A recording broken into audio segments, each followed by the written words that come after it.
What is up, everybody? Welcome to the Tooth and Tail Premier League Grand Finals. I'm your host, Delthius. How's it going, everybody? I am doing great. Let me move these nameplates here to the opposite sides. Nice, awesome nameplates, courtesy of Meek here.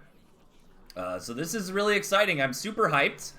Melvin versus Meek is going to be a great matchup here. Kind of a clash of styles, in my opinion. You know, I always expect Meek to do something a little bit crazy, a little bonkers. Likes to be aggressive. You never know exactly what he's going to throw at you. I think Meek is one of the players that popularized the triple tier 3 style.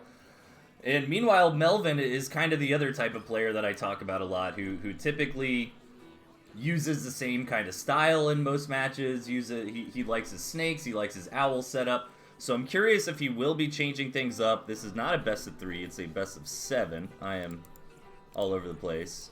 This overlay is unacceptable here. Let me let me change it up. Here we go. We've got Meek in the house. I'm not gonna ramble on too much about these players here, but it's good to be back. I know I haven't been streaming a lot lately. I've been very, very busy in my real life, but looking to get back into it, and I'm really excited and glad to have the opportunity to cast the grand finals today. I mean, these players really went through the gauntlet to get here. You know, the Premier League groups were very, very stacked, and the format this time around was like a GSL style group stage where Meek had to fight through guys like Necromanticer, James, and Nightslayer. Melvinfro had a very stacked group with Kipo and the Gentleman and Jacoby in it. And it's really sweet. I'm excited to see how these players end up going. We got USA versus France here. Both players very young. I did not realize how young Melvin is. He's only 16 and one of the best players in Tooth and Tail. Obviously, here he is in the grand finals of the Premier League Championship. And you all are not here to listen to me ramble on. You're here to listen or to watch some awesome Tooth and Tail matches. So I just gave the go-ahead to get started here to the players. And let's get into this. This is going to be very good. I do need to update my YouTube, so I will do that later today after the Clan Wars final, which we got coming up in a couple hours. So here we go. Game number 1. Coming in hot. Let's see what these players opt in to go for. Melvin actually changing things up here. Ooh, we got Wolf Fox out of Meek in game number 1. All right, ladies and gentlemen, boys and girls, spotting in the bottom, we've got Meek. And up top, his opponent, Melvinfro. Melvin participated on my team in the Clan Wars, Clan P-Boop, so kind of exciting. I don't know who to root for here. I know both these players very well. I enjoy playing against them. They're both awesome and very, very active in the competitive scene. So this is simply a treat here to cast. We've got Toads from both sides.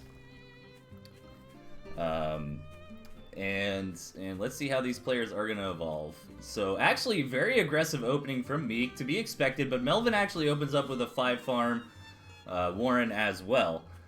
Most likely just kind of anticipating the aggression that will most likely come out from Meek. So Melvin is going to be happy that he wound up getting that early Squirrel Warren.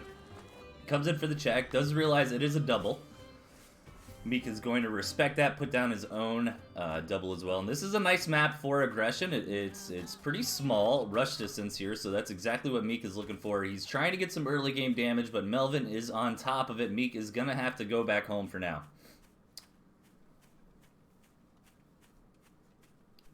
Everyone in the chat say best of, I think it's best of 7, Mocha.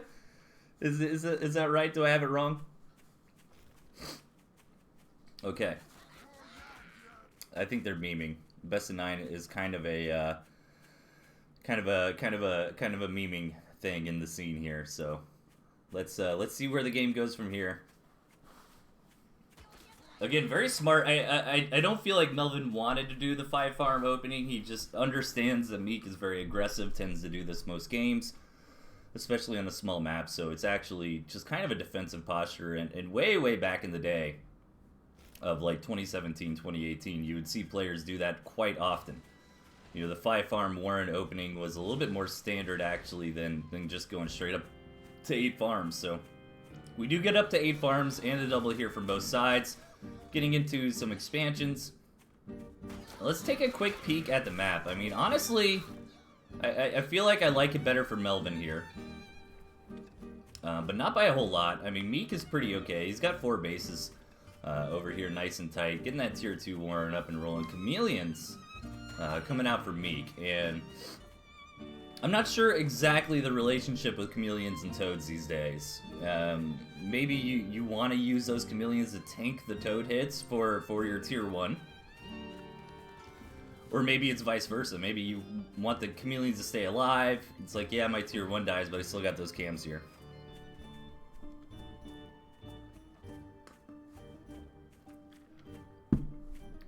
Okay, so we're transitioning a little bit into a macro game. Both sides just kind of continuing up with the scouting, getting into their tier 2, getting into their second base farming.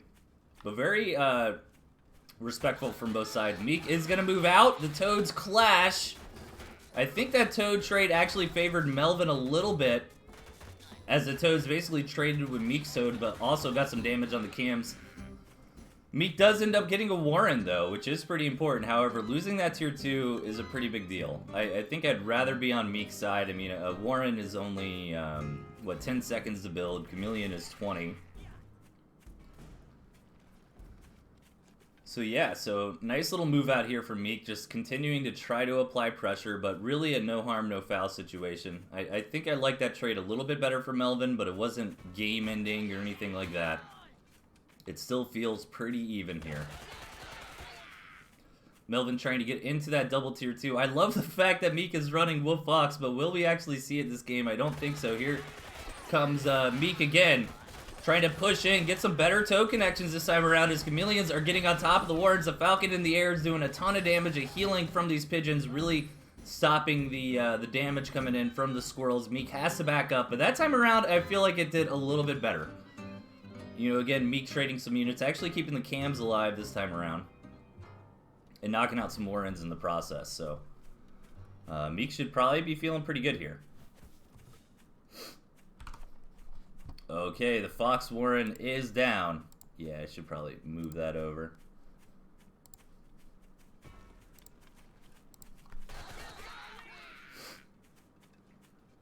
And Melvin needs to get the scout on that Fox. He actually does not have very many good units against the Fox at the moment. Like, the Wolf would be pretty good.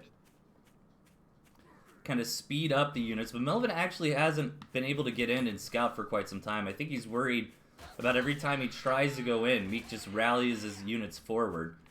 Melvin does have the cams a little bit forward. I wonder if that is actually to tank the Toad hits. But the Fox is almost finished building. Yeah, I did leave the score up on accident. I apologize. Thanks for calling that out on the chat. Not the score, the player overlays. I am on a little bit of a delay here just to make sure everything is nice and fair for the players. So, I guess by the time I'm saying this now, the overlay would be gone. But the Fox is being built, and Melvin still hasn't scouted it. I would love to see the first match here end with a Fox, my personal favorite unit. Lots of tier 1 from Meek. Oh, this would be a good time for Melvin to move out, but he's still not quite sure. He's being very, very careful here. He's actually gotten quite ahead on farms. But he doesn't have good anti-Fox repellent right now on the field. I feel like in the hands of a good player like Meek, this Fox will be able to dominate in this fight coming in here. And here's the Fox, so Meek, let's see if he's wasting any time or if he's going to go immediately. He's starting to rally with the Fox. Melvin now knows about the Fox, starts trying to target down, but goes for the big engagement. Meek over on the side, micro in the Fox. Melvin moving in. Is that a dead Fox? Oh my god, 4 HP. And Meek's army slaughtering there as Melvin tries to hard focus the Fox, ignoring the kind of bread and butter of the rest of the units here. And this might be our game number 1. Meek winning on the back of a nicely placed Fox Warren, keeping that aggression up the entire time, not giving Melvin the opportunity to move out of the base and scout and try to find that Fox as he needed to. Alright, so nice quick victory here for Meek in game number 1.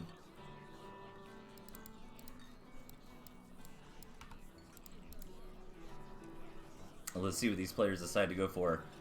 In the second match here, looks like Melvin is going to use the same deck.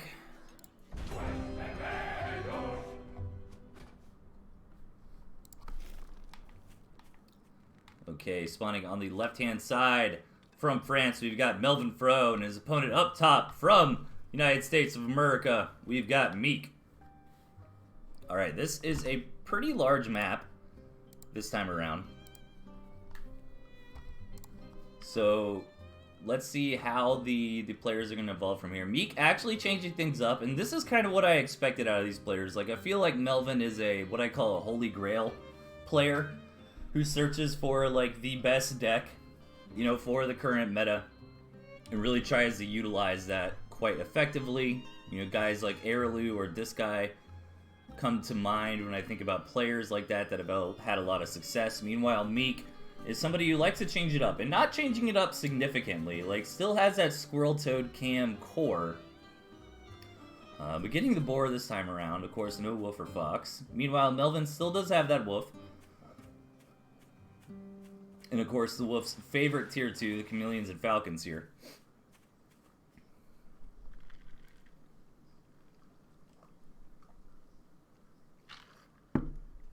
So let's see how this one is going to roll out. 8 farm single from both sides so far.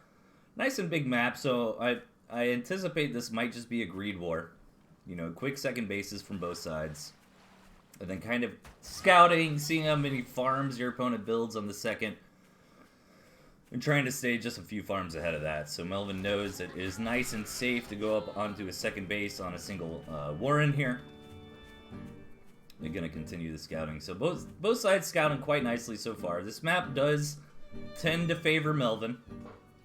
I feel like Melvin will have the easier time of kind of capturing this area over here, but I don't know, there's a little bit of awkward ramping. It's not impossible for Meek to kind of come down from this angle and try to secure this. So, you know, now that I'm thinking about this map a little bit more, maybe it is a little bit more even. Like, I don't like this third base from Meek, you know, on the low ground here, with the water kind of on the wrong side. If this water was on the front, it would be a little bit more defensive, but this water is just going to slow Meek's units down from the main, trying to defend that third. Meanwhile, Melvin's third seems to be a bit better. I mean, Meek could try to do something cheeky, like bring the army through this way to attack, but I'd be more worried about that with lizards or something.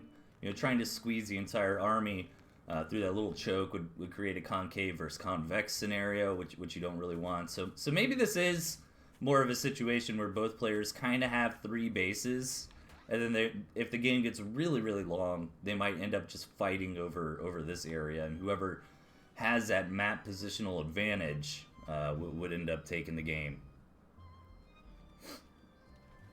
Alright, so looks like Melvin and Meek are both kind of moving out with some cams here, trying to find some damage.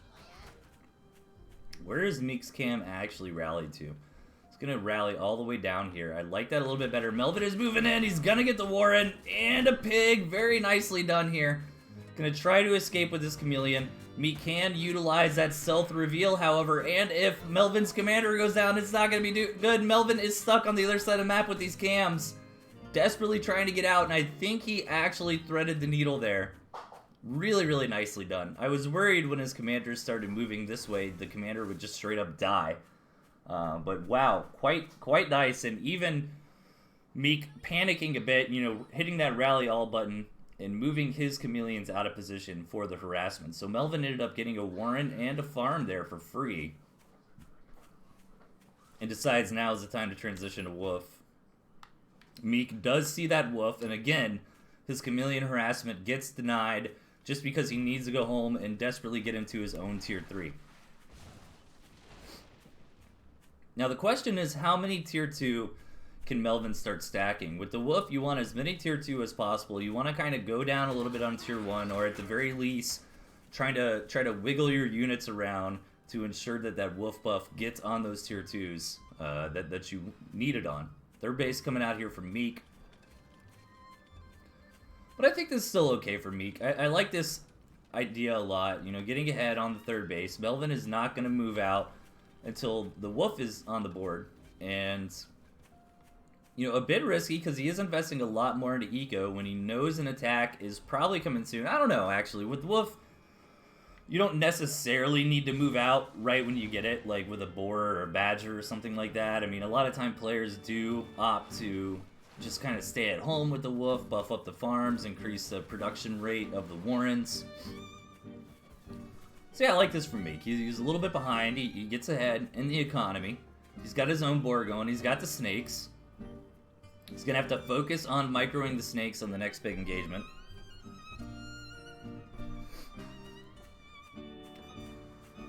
Okay, but Melvin is not wasting any time. This is what I was a little bit worried about. Meek, investing all that money into the farms here. He does get the boar, but is he going to have enough raw units? It looks like the army value graph is actually pretty relatively even here. This is going to come down to micro.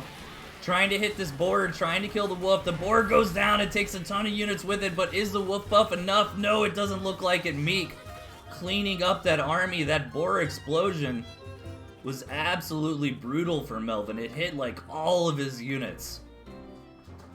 And Melvin has to go back home with his tail between the legs, looking for how he's going to continue this on, looking for what the next play is going to be. Needs to get that third base up and running, but Meek is now miles ahead. Melvin at the very least needed to trade efficiently, needed to deny some of these third base farms, but neither one of those happened. That boar explosion was absolutely insane.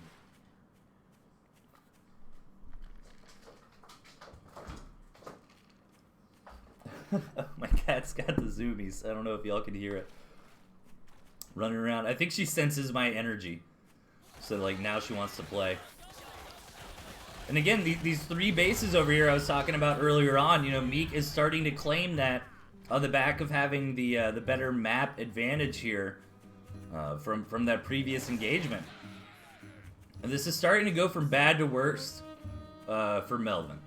He's behind on armies, behind on economy, desperately trying to get this third base back up and running, or up and running in the first place, I should say. But Meek, at the same time, is working on the fourth base. So Melvin really needs a big cost-effective trade to get back into this. But look at the army from Meek here. Snakes, cams, falcons, all in the fours. Melvin still trying to do this chameleon harassment. Does pick up a couple pigs, but will these cams actually live through it? One of them goes down to the snake poison. The other one will get back out, so yeah, kind of worth.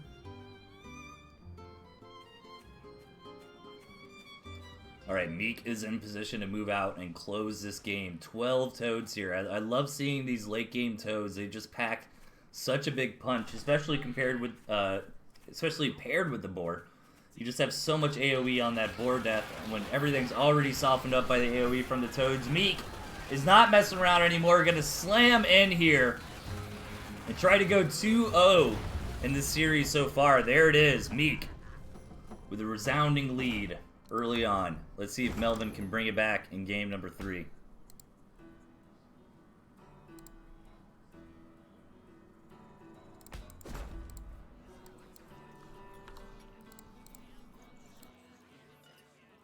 Okay, the players are ready. Is Melvin going to change it up? He does a little bit this time around. Spawning up top. Really needing to win here to get back in the series. We've got Melvinfro and his opponent to the bottom right, playing Hopper up 2 maps already in this series. Maxing and relaxing at this point. We've got Meek.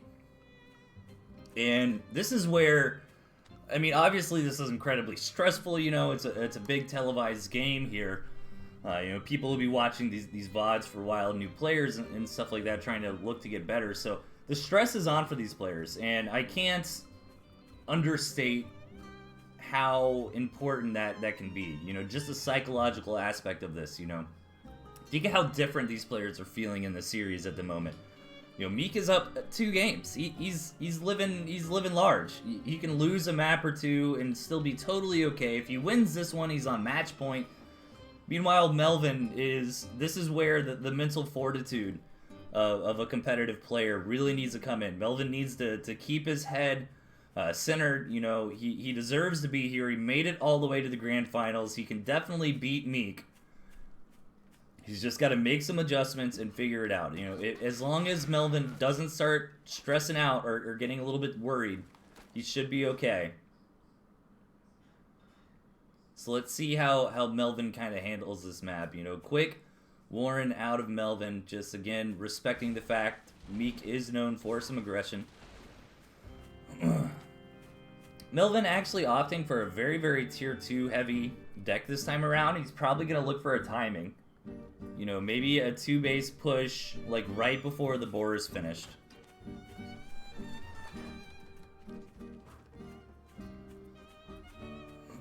And this tier 2 style is very, very powerful. You know, this is the first time we're seeing skunks in this series. Meek playing super greedy here. Melvin actually sold the mill. So Meek said, okay, if we're going to go into 2 bases, I'll just get really ahead. And Melvin was basically trying to pull a fast one, but Meek scattered it out.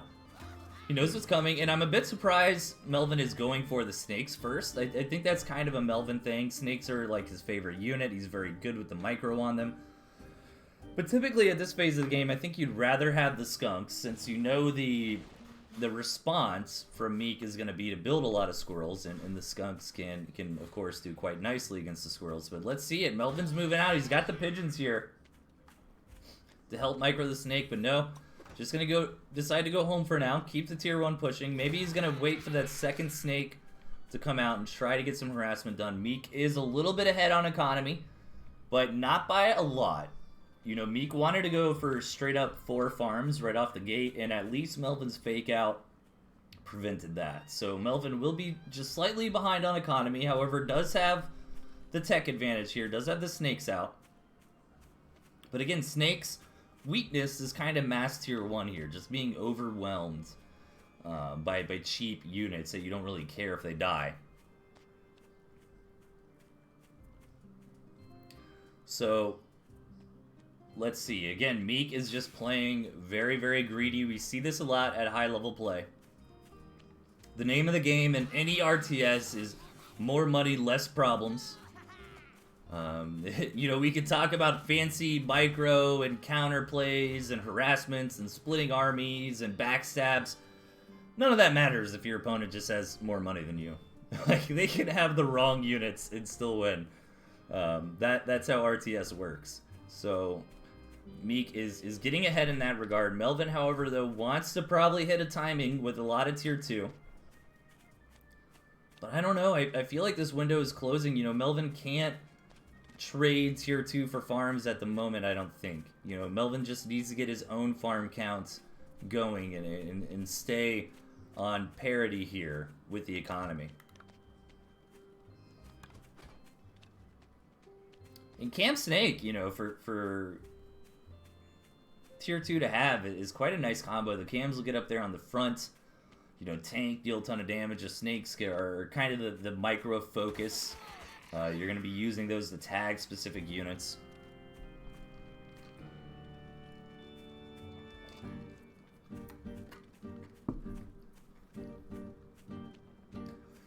And so far, you know, we're in a little bit of a macro game here. No big engagements yet. Third base coming up for Melvin. Thanks everybody for tuning in. I really appreciate it. This is an awesome series, and we've got Clan Wars coming up very soon after this. I'll have enough time for a little break, and then we'll head right into the Clan Wars finals. So good day for Tooth and Tail. Yesterday, Kipo streamed the intermediate finals, so check that out as well if you're hungry for some more casted Tooth and Tail action. Boar on the way here for Meek. Is Melvin aware of it? Does not look like it. And I think Melvin has had a hard time really getting those deep scouts off this entire series. And it's a little bit understandable why. You know, Meek is a very aggressive player. I think Melvin is just worried if he runs in, his commander dies, or if he gets out of position, that'll let Meek, you know, come in and attack. Again, we see the chameleons over here set up for a nice little harassment. Looks like Meek just, like, felt something was going on over there, right? Like, really good game sense. Didn't quite stop to try to do a stealth reveal. Here we go, the boar is out. Another big push coming out. Meek utilizing this very high toad count plus the boar to just dominate in these pushes every game. Well, I guess the first game he had the fox, but just so much damage. Punched right at the front. However, this time around, will Melvin clean it up? It looks like it, but the second base is gonna fall to the snake poison. Both sides losing a ton there. Meek actually taking a bit of a cost-ineffective engagement. However, it doesn't matter. The job was done. The second base was destroyed. Melvin is down to scraps at this point.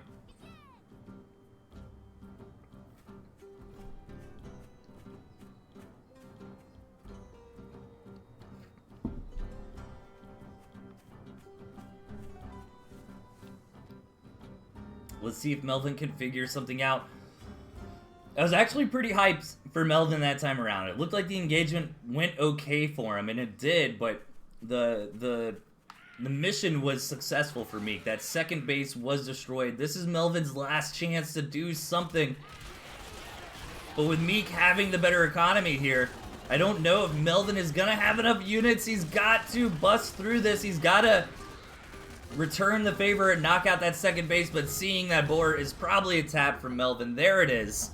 Meek up 3-0 in the series here.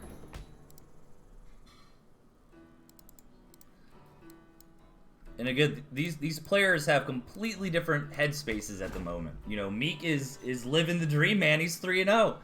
He can lose the next 3 games and still win the tournament. Melvin has to win every game in a row from now on. And look at this.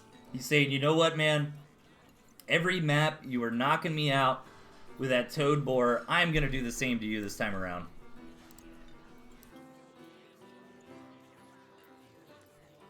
Meek, taking a minute to think. Maybe grab a drink or something.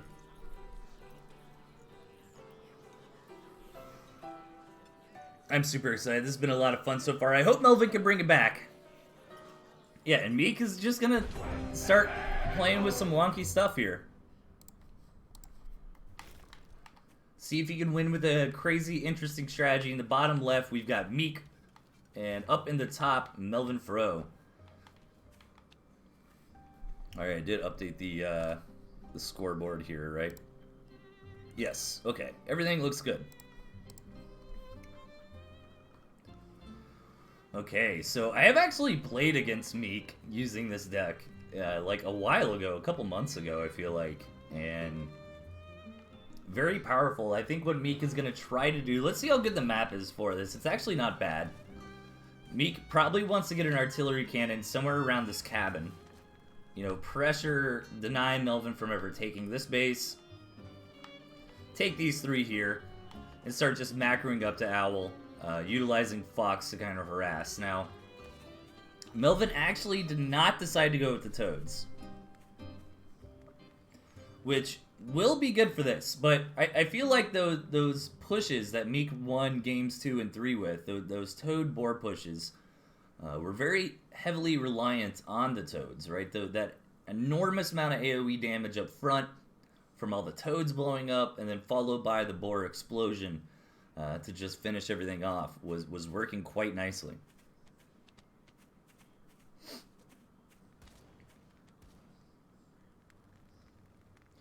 So let's see if Melvin can kind of figure out that this is going to be a radically different game. Now, Melvin has much more of a puncher deck here. He's going to be trying to do basically what Meek did in games 2 and 3, where you get up to like 2 bases, you get the boar out, and you swing. But does he have a good army comp to deal with what Meek would have? Well, at that phase of the game, let's say Melvin moves out, and he's kind of got his boar and a couple tier 2 of, you know, each type that he wants. If he can hit Meek before the Owl production really comes online, maybe the Falcons and the Boar's extra damage to the artillery, plus the Pigeon healing, can kind of get through the artillery cannons. Let's see, it's kind of hard to say. And when your opponent does have Owl, you know, Snake Boar is kind of where you want to be, which is pretty good for Melvin. Just a macro game this time around. Meek's not really showing his hand.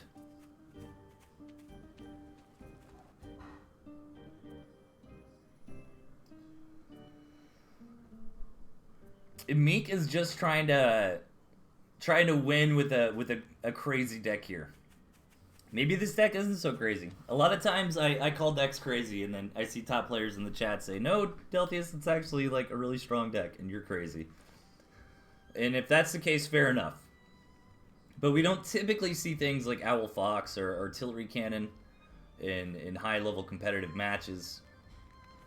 Very, very fast Owl here from Meek, but a Boar at the exact same time. Neither player has scouted that tier 3 of their opponents yet. It was just kind of parallel thoughts here. Melvin is going to come in and see the Owl. Probably going to be pretty happy about it.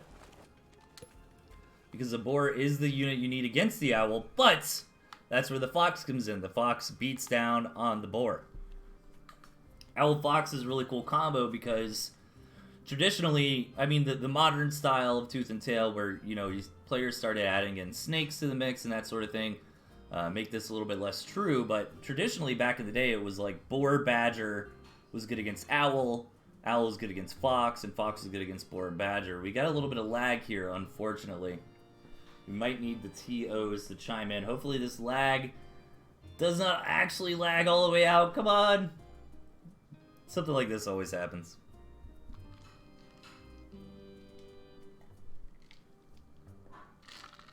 Uh-oh. Uh-oh, people. There it is.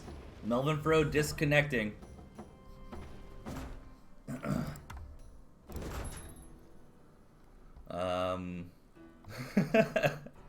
Let me see what the TOs think.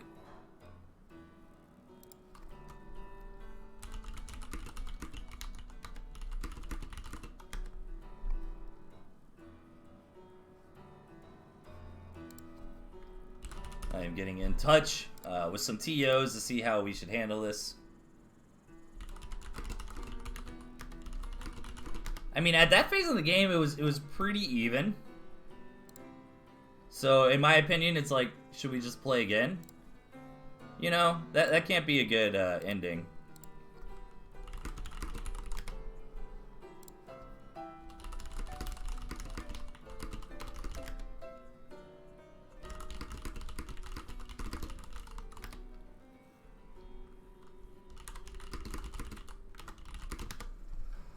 So I'm kind of chatting up some people right now, figuring out how we're going to handle this.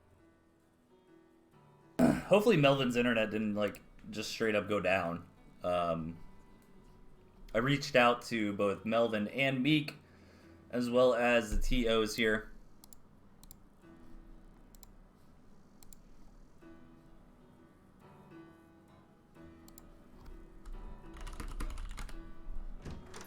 Okay, so I think both players agreed to just redo the match. Yeah. Okay. Okay, yeah. I agree with that. I mean, the game was very early on.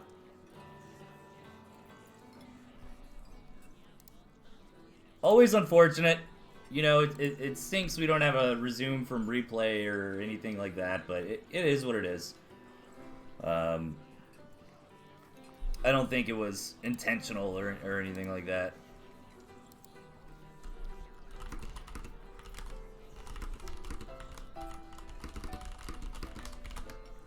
So everybody's on the same page. We're just gonna go again. GG, the pigs win. Oh man. Good to see everybody, by the way. Hopefully Melvin can start bringing the series back so we can have some more action against these two titans of Tooth and Tail.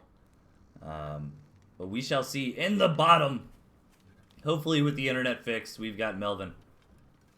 And his opponent up top. On match point, we've got Meek. Yeah, no, I think it just... That kind of thing happens. I mean, this is an indie game. Melvin is playing in France. Meek is playing in the United States. So we do get some lag when crossing the Atlantic Ocean every now and then. Or maybe Melvin's ISP kind of hiccup for a second. I don't feel like... Uh-oh. A little bit of that lag again. I don't feel like it was ill intent or anything. I don't think Melvin intentionally DC'd or anything like that. Because his position in the game was actually fine. You know, the Fox coming out against the Boar would have stunk for Melvin, but Melvin didn't know that. At that point, it was both players had pretty strong economies. Okay, Melvin scouted the owl coming out, but he had a boar on the way, which is good against the owls, especially in small numbers. So Melvin was in a fine spot as far as he knew. So there would be no reason for him to pull the internet plug to try to draw the match or anything like that. So, plus I wouldn't expect that kind of behavior out of anybody in the Tooth and Tail scene. Everybody, we have a bunch of honorable nerds here. You know, everybody is fairly high integrity competitive players.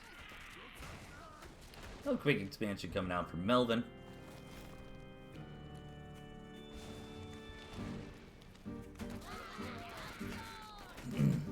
And Meek gonna follow suit. So not a lot to say just yet. This map is actually kind of cool. I really like this map. It almost looks like a custom map, you know. Both players have an expansion.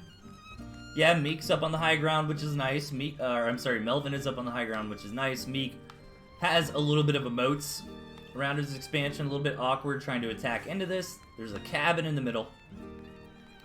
We don't see players typically bother to take cabins these days. I mean, it'd be cool to see Meek try to grab that cabin later just to expand the territory, you know, to build an artillery even closer to Melvin's base. And then we've got these 3 mills off to the side over here that are kind of going to go... These are all going to go to one player. You know, I highly doubt we're going to be in a situation where Melvin has this base, Meek has this base, and they can't take each other down.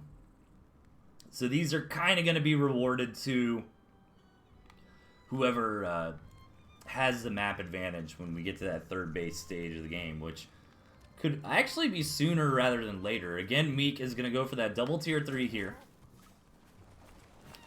Kind of a risky build if you see a lot of tier 1 and tier 2 out of the opponent, but Meek hasn't seen anything like that. You know, he just saw a couple tier 1, a heavy farm economy, and nothing else just yet. Looking for something here. Probably expect some tier 3 because just the lack of warrens, you know, coming out. And double tier 3 from Melvin as well. Triple tier 3. Okay, this is going to be fun. Now, the owls do good against the fox. The fox is good against the boar. The boar does good against the owls, right? The snake just kind of does good against everything. And the falcons are pretty good. The falcons will probably be the micro unit in Melvin's case if he actually does commit to falcons. Actually sells that off for now to ensure that the tier 3 aren't supply blocked. Here is that artillery cannon coming down for me. Great position for it.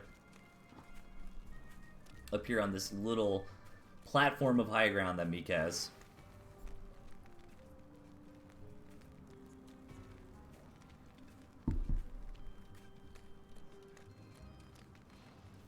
Okay, and Melvin is going to start trying to get this 3rd base. Melvin hasn't seen that artillery yet, but in theory, Melvin never really has to bust through here, right? Melvin can just starve Meek out if Melvin ends up getting these 3 bases over the side, but Meek is moving out right now. The owls aren't ready just yet. Here come the mice. The boar taking a couple hits from the fox, but has all the pigeons there to heal it up. And Meek is going to have to pull back. This isn't going to work quite yet. Does end up taking out a couple of those tier 1 warrens on the front, but Melvin not probably super worried about that. Meek moving out again here. Melvin desperately trying to get up the falcons, but that's where the fox would actually shine. If he can get the hits out on the falcons and one-shot them, but the problem with the fox is it's different from the snake, where with the snake, you can just run through the enemy army and try to target down the key unit. Where with the fox, you're more concerned about keeping it alive. And look at this, Melvin crushing through! So the point I was making is a lot of these fox shots are going to end up going down on the squirrels, on the mice. Unless Meek wants to commit to targeting down a falcon with the fox, but then the fox would probably die to focus fire from Melvin. So that engagement there is exactly what Melvin needed. Meek gonna run across the base, map just with the Fox here, try to pick off what he can. This is where the second base up on the high ground is very, very nice for Melvin. You know, ideally that Fox is looking for some bacon here, trying to get some pig shots. Oh, Meek is gonna come around, run up the ramp, get a couple pigs. Quite nice. Every time Melvin tries to do a little bit of macro here, throwing down some Warrens, this Fox is in the base, taking out the pigs. Melvin does have this third base up and running, though, which is the important part, but Meek is going to find it. However, if Melvin moves, this might be a dead Fox, but no, Melvin is going to attack. Meek is not in the right position here to micro his units. Oh my gosh, this could be game-ending damage here for Melvin. Meek desperately trying to get back home. These owls go down, though. Trying to focus those owls, the key units. Keep them alive, but it looks like Meek is about to tap. And Melvin here is going to get a point on the board. We got a series now, boys.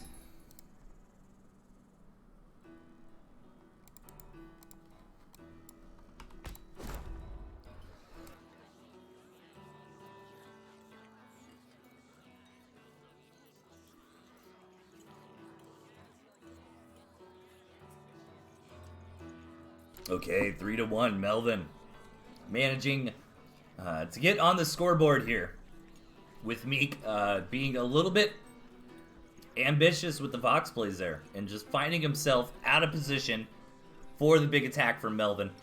The owls going down, the artillery going down. Meek's army left completely unmicroed. Now both players are deciding which unit they want for this this critical match here. Will Melvin start the comeback and bring it back here?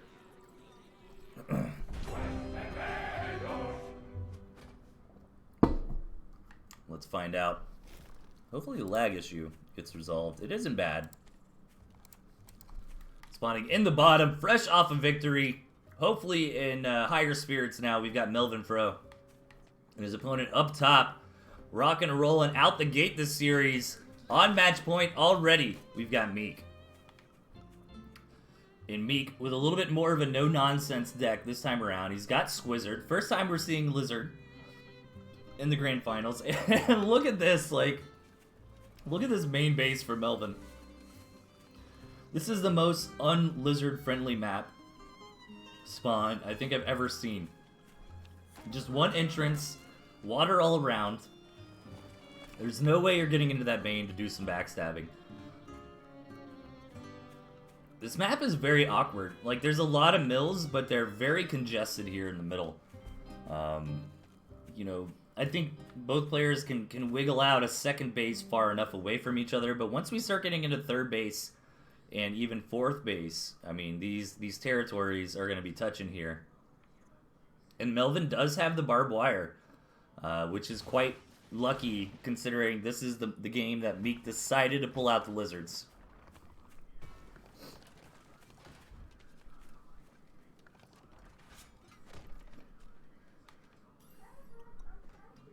But this isn't the... Well, actually, if you take into mind these trees everywhere, it won't be hard at all for Melvin to get some nice barbed wire up and running. Melvin with no snakes.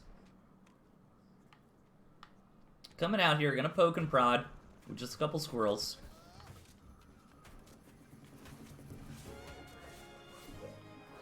Getting some shots off. Ooh, Melvin actually might find himself in a position where he's got more squirrels than the opponent. Meek with a little bit fast of an expansion here. Yeah, Melvin's got the squirrel advantage. If he target fires down, he might be able to snowball this into a victory. The mill is not what you want to be attacking here, but that's kind of all that Melvin can safely hit. He really wants some force and engagement, and Meek is going to come out to defend the mill. I think it would have been better for Meek to just let that mill go. And now Melvin's trying to snowball this into a win. Starts getting some damage onto the Warrens. When these Warrens start falling, this game could be very over very fast, but this Warren, this mill tanking a ton of damage here, buying Meek enough time to get out his units. And Good job from Meek there. You know, I was worried bringing out the units, but bringing out the units, yeah, he took a cost-ineffective trade, but he does end up keeping the mill alive, so that probably ends up working out in Meek's favor, I guess, if the intent is to get ahead on economy. But Melvin going with some old school 2017 stuff here, man. Like, one base tier 3. And this is actually a map and actually a spawn where he might get away with it. The thing about one base tier 3 is if your opponent scouts it, which it should be pretty easy for them to scout since you're on one base, then they know how to handle it, right? And you're in a bad spot. But if they don't scout it, you can still blindside somebody and still win the game. And this Badger is going to be here before you know it. And this main base is actually very hard for Meek to scout. With Melvin positioning all the squirrels here, Meek knows how important it is to get in here and scout. And he's going to come in and he's going to see the Badger. Incredibly important there, but will Meek have enough time? Is it too late? This Badger is going to be here in like 15 seconds. Desperately trying to get up the snakes, but yeah, that's going to take 40 seconds to get one snake out, or I guess two snakes since he's got two Warrens here. If Melvin goes right when this Badger comes out, this might be a Melvin victory. Let's see. Melvin needs to move out right now. By the time the snakes hit the field, it should be too late. Oh, these mines. Okay, Melvin sees the mines being made. He's going to take a little bit of mine damage, but the Badger is starting to get the rev ups, and the snakes are not here. There are pigeons as well. This might be a Badger victory. He's got to keep the Badger alive. 6 HP. These pigeons finally starting to get the heals on the Badger where it's needed. It can stink when you're in this position and your pigeons are healing the squirrels. Like, damn it, heal the Badger. One snake gets out, gets 2 stacks of poison, but there's so much healing on the Badger. I think it's going to be okay. Oh my god, is Melvin going to win this game with a one-base Badger? Yes, he is. Meek with the tap out. 2-3. Melvin bringing it back here. I'm getting hyped. This is exciting. Are we going to go to game number 7?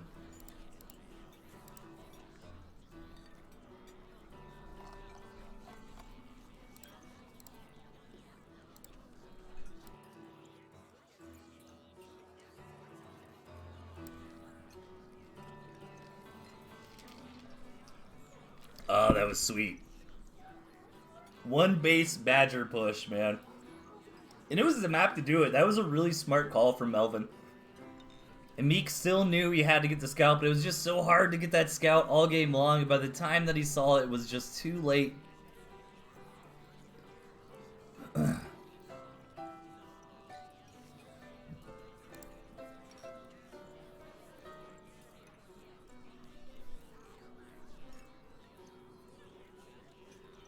Alright, Melvin deciding on the last unit here.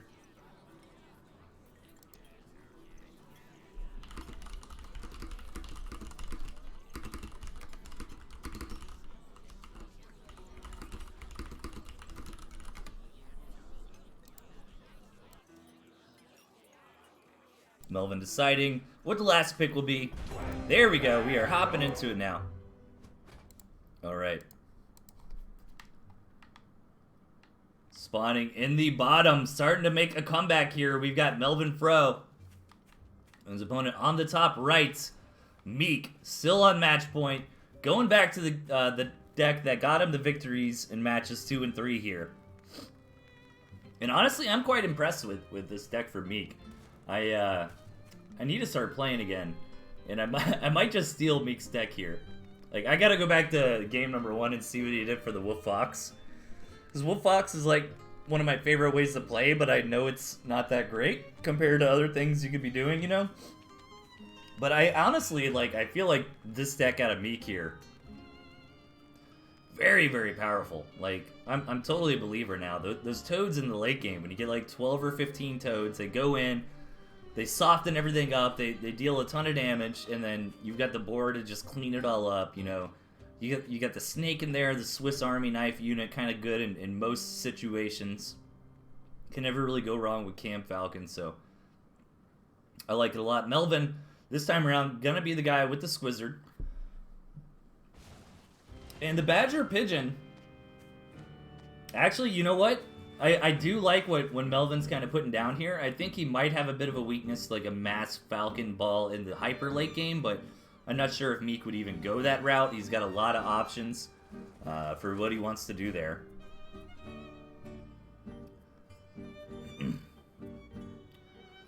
But okay, Melvin's got 2 ground tier 1. He's got Squirrel Lizard, which is very important against Toads. You know, when Meek goes for that big all-in push with the Toad Boar later, I would love to see Melvin, you know, primarily on Squirrels, but like with 3 to 6 Lizards, ram the Lizards into the Toads, you know, kind of block for the rest of the army. And Melvin doesn't have a very clumpy army either. There's no like skunks or cams to really group up with the Squirrels. Squirrels do kind of tend to spread out when they can. They try to get concaves. Just naturally around terrain and stuff. Not a whole lot going on in this match just yet. Both players kind of scouting each other out, looking for tier 3s or big, you know, tier 1, tier 2 throwdowns, trying to keep an eye on how many farms the opponent has on the second base. This map pretty even. I think a pretty reasonable 4 mills from both sides here. Even a cabin each if you want to count those. But again, players typically just kind of tend to ignore the cabins. Meek moving out with some squirrels here. Melvin knowing he doesn't quite have enough units to accurately defend this, but Meek's commander going down. That is huge. Meek still has enough units, though, to get some damage in here. Killing a pig, still pretty worth. And all that barbed wire. Barbed wire is dirt cheap, but, you know, 5 or 6 barbed wire that Melvin threw down to try to tank and buy some time. I mean, that's like 2 pigs worth of value there, so. Still a nice, successful attack from Meek. Not game-ending damage or anything. Melvin is still perfectly fine in this match. A little advantage there for Meek, and this is what I'm worried about. You know, this is that Meek push that he saw him win matches 2 and 3 with. Will this kind of roll over Melvin again? Melvin trying to get into Badger Owl. I'm trying to think what you would want against what Meek is doing here. I think you do need that extra tier 1, like the moles or the toads or the lizards, to try to block the toad hits. I don't know. Like, something like a fox actually would be really good against what Meek is doing here. Fox is great against tier 2, great against the boar. I still think the problem with a fox defense against what Meek is pulling out would be Meek is still going to kind of get that initial punch and get a lot of damage done, you know, kill farms, kill a warren or even a mill, but I think the fox would be able to clean up Meek's army and then maybe do like a big counter push, you know. Meek getting up to 3 bases though. Melvin does have a 3rd mill of his own, but no farms on it quite yet.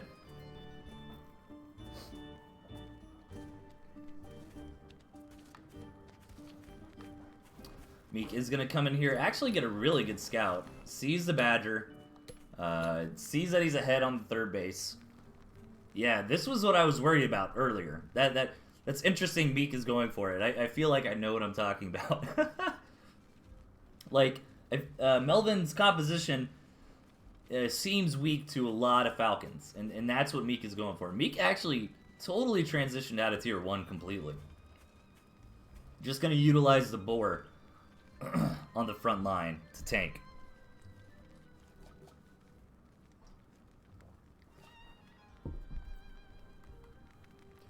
But I'm really getting worried about all these Falcons here. You know, the Falcons are going to do great against the Badger, great against the Owl. And Melvin really doesn't have anything that's good against the Falcons. When's the last time Melvin got a big scout out? Okay, knows the boar is on the map. Boar number 2 on the way for Meek. And I love that Meek is just completely out of tier 1. I think that is super smart.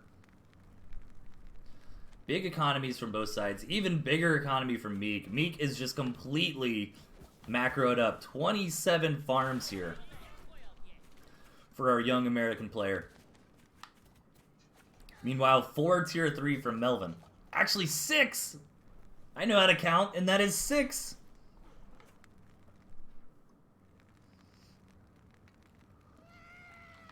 What was that? Is that the mice? I don't know if the game sounds as loud for y'all as it is for me. I just heard some, like, scream sound effect that I don't think I've really heard very often. Melvin finally starting to catch up on farms, but again, just hasn't been able to get in scout. I don't really blame him at this point in the game, though. It can be hard. Is finally going to get in here and see how far behind he is on economy. But 3 Badgers, 3 Owls. Come on. That's pretty Kappa-poggers right there. I'm excited, but again, I'm worried about this Falcon flock. I think at the end of the day, the Falcon flock is going to be what wins it. I mean, 4 Falcons can burst down a Badger. You know, with this many Falcons, I just feel like the tier 3 from Melvin might get deleted. I hope not. I want to see Melvin win this one so we can go to a game number 7. But Meek's going for it. He's not going to wait around any longer. Starting to clear out the barbed wire here. Melvin does not want to commit. He wants to wait until these other tier 3 units he's already bought and paid for hit the fields. Oh man, this is getting good. Now, one thing to note is Melvin has a starvation farm and Meek does not, but there's also this cabin over here Meek can take as a starvation farm if needed. Oh man. I'm excited we kind of got to a big Death Ball Army game. We haven't really seen that yet this season, or this series. Let's see Meek. Again, just kind of clearing things out here, getting rid of some of this barbed wire. Is he actually going to hard commit? Meek is moving through, trying to win the championship right here, right now.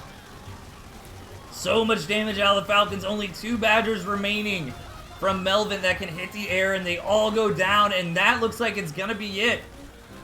Meek with the mass Falcons here to deal with what Melvin was throwing out. Melvin not with a lot of anti-air. Melvin had a very strong deck, a really cool idea for this match, but his weakness was the Falcon flock, which Meek identified, masked up, swung in for the win. There it is.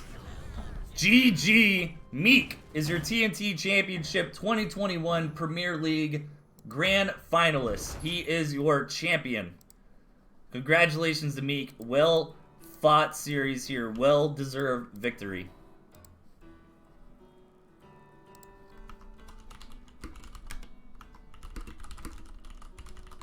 And that's really awesome. That was super hype.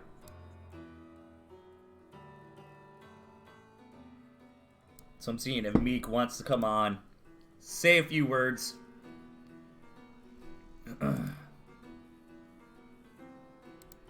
Here we go. All right, we're getting Meek on the horn.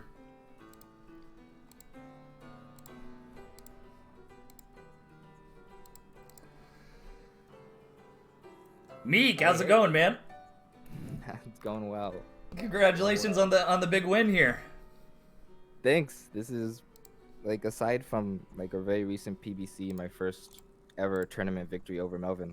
He's beaten me for like like a year and a half now in every tournament setting. So this is nice. This is your first big championship belt too, isn't it? Your first big title? Yeah, I mean, first season in Premier too. Yeah. Nice. Yeah, that's awesome. So you had a pretty rough group dealing with James, Night Slayer, Necromanticer. How did you like the format this season? I liked it. I you know, I don't have much to complain about. But no, I enjoyed getting like the double elimination. So because I lost games in both, like in both groups. Like I wasn't the number 1 seed either time. So yeah, so it definitely helped me. So I can't complain. I liked it quite a bit. So games, I think it was games 2, 3, and 6. You had this really powerful like Toad Boar style that I thought was quite awesome. First off, game number 1, you brought out the Wolf Fox, so I was pretty hyped for that, and really smart positioning with that Fox. It ended up kind of winning you the game since Melvin was never able to scout it. But I feel like throughout the tournament, or throughout the series rather, it was really hard for Melvin to get good scouts on you, because every time, at least to me, it felt like every time he would move out with his commander, you were kind of risking an attack where he was out of position. Yeah, I mean, I do that all the time, just to attack to deny scouting and force them to go home. Uh yeah, I stuck with the boar deck because it's not my style. It's not something I play very often, but it's been beating me in a lot of games. So I was like, you know what, it must work. So I said I'll take it in my tournament setting. Yeah, I was saying, I'm a little rusty. I haven't played in a little bit, but I might hit the ladder with that deck because I mean, it just looks so strong. You get the toads, you get like 12 or 15 toads up front to just blow everything up, and then the boar bomb finishes everything off. And I think it was game 2 or 3 where the boar bomb was just insane. Like, you hit like literally this whole army. And I think when players are going for very, very heavy tier 2 styles, all that massive AoE gets so much better, because the tier 2 tends to stack up with the tier 1 in like one big clump, Right. Yeah. My style has been pretty.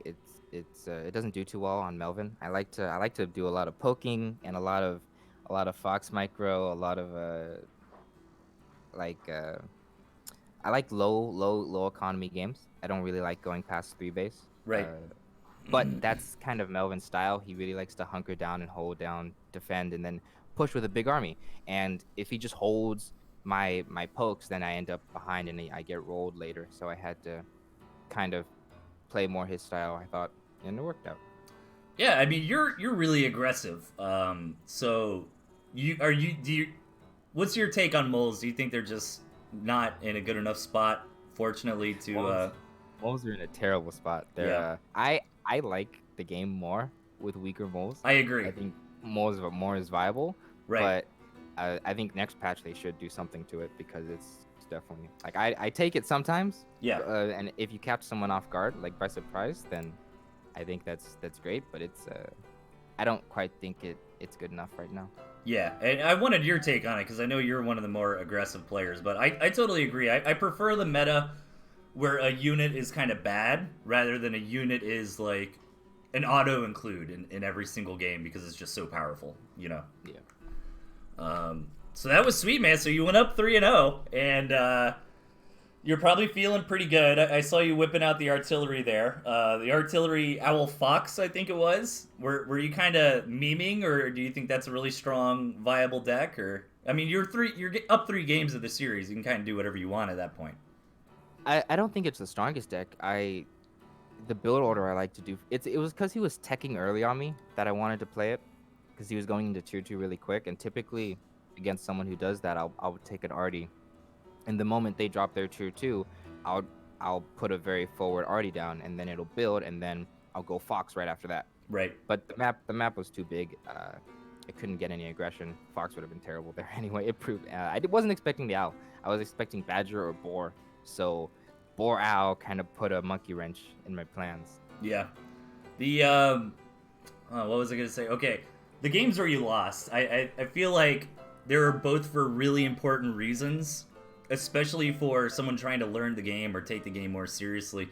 The first loss was the 1 base tier 3 from Melvin, and I don't think Melvin intended doing that before he saw the map gen, but when he realized how easy it was to deny that scout, there's only one entrance in there, putting the squirrels. I mean, I saw you time and time again try to get in there and scout, but you just kept getting blocked by the units, and you finally saw that badger, but it was just a little bit too late. Oh yeah, I did a double take when I saw the badger. I mean, I saw the typically when the second I saw the pigeons, I should have known, right? Right, and actually, somebody pointed that out in chat. Somebody, I think it was Tosh, who was saying Melvin should have hid the pigeons, and I thought that was really smart. Yeah, typically the second I see pigeons, I'm like, oh, they're going badger. But for some reason, like he had so much aggression on me, it didn't click that he could still afford that. Like I thought he was like on squirrel only, and I don't know. I did a complete double take when I saw the badger. Yeah, and your response was spot on. Obviously, the double snake, but you just didn't have enough time. And I got down to 6 health too. I know. I honestly, I thought the mines were really, really clever. And those mines probably would have won you the game if you built them like slightly earlier, because Melvin like saw a few of those mines like finishing building, so he knows the other mines are there. You know what I mean? But if he had no idea that minefield was there, that might have been that extra 6 points of damage on the Badger. And then the last one, it's just a classic. This can happen to anybody. You know, Melvin attacked your main army while you're out and about harassing with the Fox, and you know when one player gets the micro and the other one doesn't, it's pretty straightforward from there. So I think I was dead by then anyway. Like I didn't think I could keep taking straight up engages. So yeah, I think he had me. And rallying my units was also a mistake. I didn't process that my owls would run through his army. Right. In that last game, you made a really smart decision to mass up Falcons. That was definitely the weakness of Melvin's army, was the lack of anti-air. Did he not have Falcons in his deck? No, he didn't have Falcons. He only had like Squirrel and Badger that could shoot up, and I mean Badgers get deleted by Falcons pretty quickly. So yeah, I was like halfway through when I saw the wire, I was like, okay, this is probably triple tier 3. Turned out to be double, and I was like, okay, that's not outside what I expected.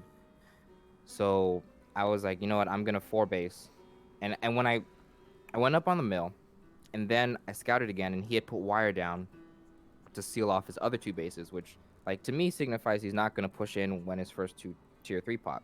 Right. So I'm like, okay, I'm already on the eco lead. I'm gonna 4-base and like forget starving you out. I'm just gonna push on 4-base when you're behind. And like two scouting cycles later, I got to scout his whole army. I didn't die, and he had no Falcons. I'm like, did you sack Falcons to get like to fit your second tier 3 slot?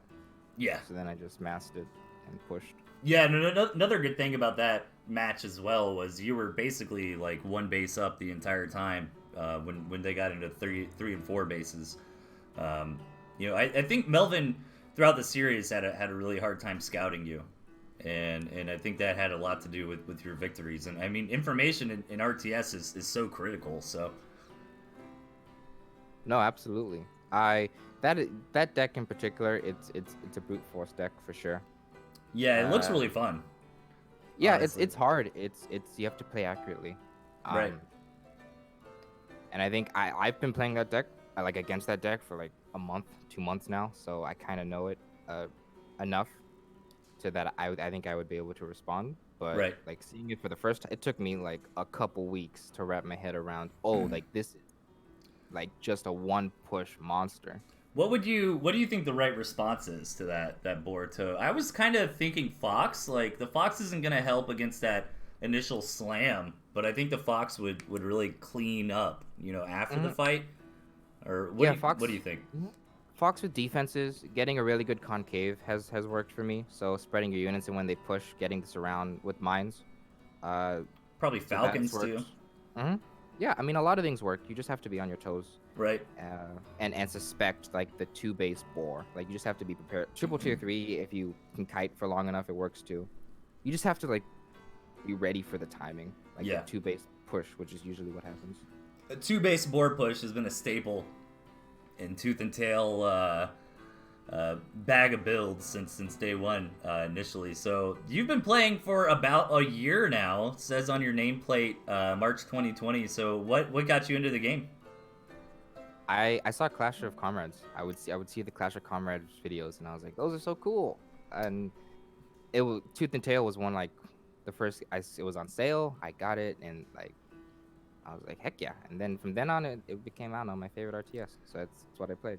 Yeah, Clash of Comrades were great, man. AV Ultima, Best Team Maker, all those guys were really, really strong. Like in the alpha, beta stages, right when the game launched. Phenomenal videos. If y'all haven't heard of Clash of Comrades, definitely go check them out on YouTube.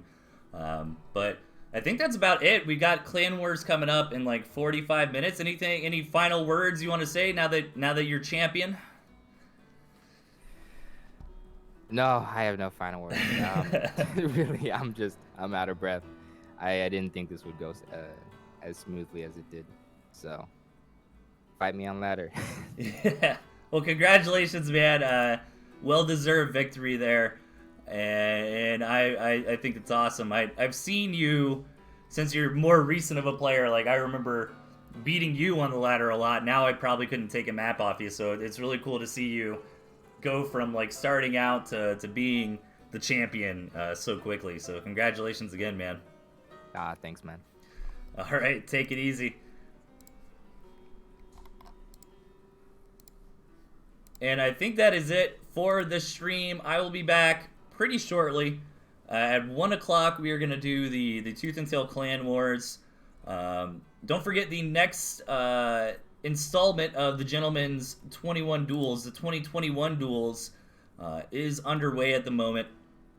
We've had a couple episodes already cast. Episodes 1 through 3 by Tosh and Tandor Draco. Episode 4 and 5 are coming up next week. I might do I might do episode 5. I'm not sure. That's another really fun event. So as this event is wrapping down, that's what I love about the scene. There's always stuff going on. So Tooth and Tail Championship wrapping up now. Big shout out to everyone who participated, of course, all the different streamers. I think there might be a bronze match. I'm not 100% on that, but you know, guys like Dizon, Epicosity, Kipo, Marmu, killing it for the scene. I mean, this is the #1 most important thing you can do to keep Tooth and Tail healthy and active is create these events, participate in these events, you know, cast stuff on Twitch. It doesn't matter, anybody can cast. We encourage as many people to stream as possible. Like, it is so good for Tooth and Tail to always have somebody streaming on Twitch. I'll always have events for players to get into. And I think the scene is doing really awesome right now. I'm super happy about it.